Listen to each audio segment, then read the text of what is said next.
How's it going, guys? Welcome to another Rainbow Six Siege video. Hope everyone's doing well. Today we're going to be taking a look at some general basics of operators and a few basic settings that I think are key to this game. Alright, so first things first, one thing that I see a lot of new players overlook is they hear 1 speed, 2 speed, and they're a little confused. So I guess not overlook, but it's confused by.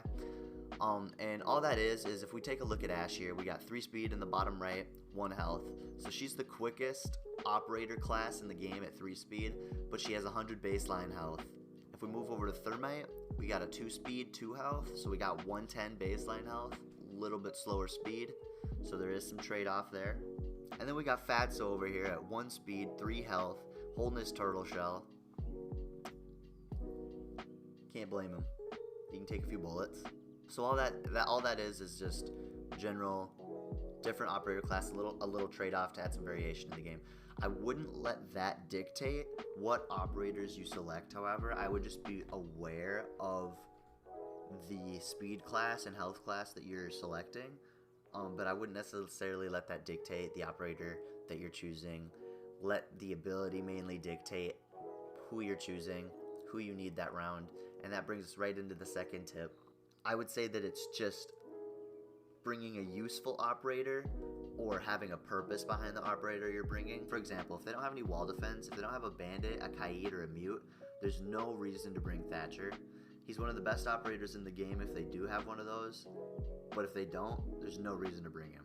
So that would be a good example of bring a useful operator. Who's always useful? Thermite. There's always hard walls. So Thermite's a good option. Ace, Habana. I recommend Ace or Thermite personally. That's a personal preference. I recommend their weapons as well because there's more ammo in them. And that is something to be aware of as well, is weapons. You want to be selecting the operator around the ability, but you also want to be able to use their weapon well. So I would say don't let either of them be the whole thing. If you can't shoot their gun straight, have someone else run that operator. But that brings us right to our other tip with weapons, some general weapon tips. So as we all know, operators have individually their own weapons. Now, that weapon can be found on another operator. For example, Doc has an MP5 and Rook has an MP5. Now, the difference is Rook can run a 1.5 and a 2.0, and Doc can only run a 1.5. So this is where you want to be aware that some operators will have the same weapon as others, but that does not mean they have the same attachments available.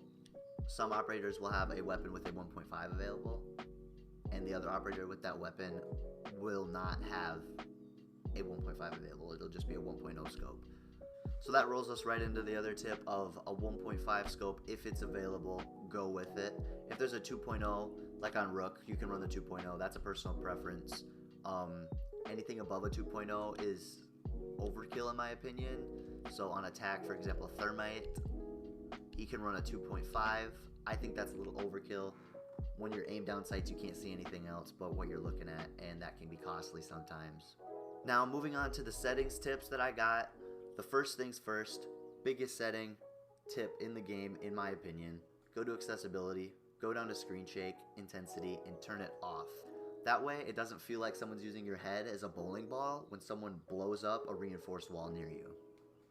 The other two general setting tips I have for you is gadget deployment, turn that to advanced, and drone deployment, turn that to advanced. The reason I say advanced for gadget deployment is, let's say you're putting a camera down and there's a window to your left and you're putting down your bulletproof camera. That way you don't get locked into that animation and get shot in the side of the head. You can get out of it, run away, fight, whatever you got to do. The reason I say advanced for drone deployment is so when you throw it, you don't automatically pull out your phone and go into it, because some people listen for that sound cue and then will run around the corner and chow you. And another reason to do advanced is the same reason, but you can use it to bait and throw your drone and expect them to rush you and just have your gun ready to go. But that's going to do it for this video, guys. Hit the like and subscribe button down below for future Rainbow Six Siege content. I just wanted to do a general tip video. I've seen a lot of new people overlook the speed. That screen shake setting is huge in my opinion.